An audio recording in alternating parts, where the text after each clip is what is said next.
As partygoers gear up for New Year's Eve, New York State Police and local law enforcement are cracking down on drunk drivers. Matt Giacomo has more from Valley Stream.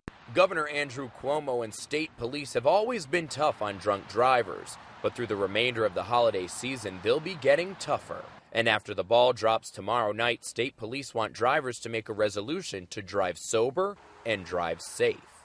We just tell the public what we always do. New Year's Eve, anytime the celebration, just plan ahead.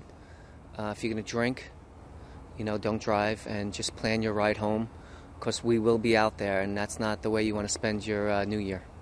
State Trooper Frank Bandiero says drivers on Long Island can expect an increase in police presence on the roads before and after the party. In a statewide initiative, local law enforcement will be keeping an eye out for drivers who may have had a little too much to drink. Also on the watch list, distracted drivers not abiding by that familiar refrain, "Don't text and drive." You can expect sobriety checkpoints along busy roads and highways. These people are on the roads. That's what our job to do, is to remove them from the roads. The plan is to saturate many areas in an attempt to avoid unnecessary tragedy. If you're caught, New York State boasts some of the toughest DWI laws in the country. First-time offenders face license suspension and revocation. Repeat offenders much stricter punishment that can include time behind bars.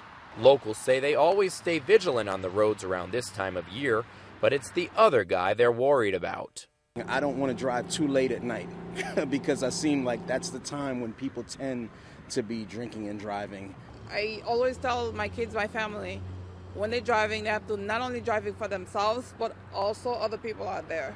Now, the recommendations for staying out of trouble remain the same. Appoint a designated driver or leave the car and call a cab. The organization Mothers Against Drunk Driving outlines some tips for what to do if you see a suspected drunk driver on the road. You can find those tips on FiOS1News.com. In Valley Stream, Matt Giacomo, FiOS1 News.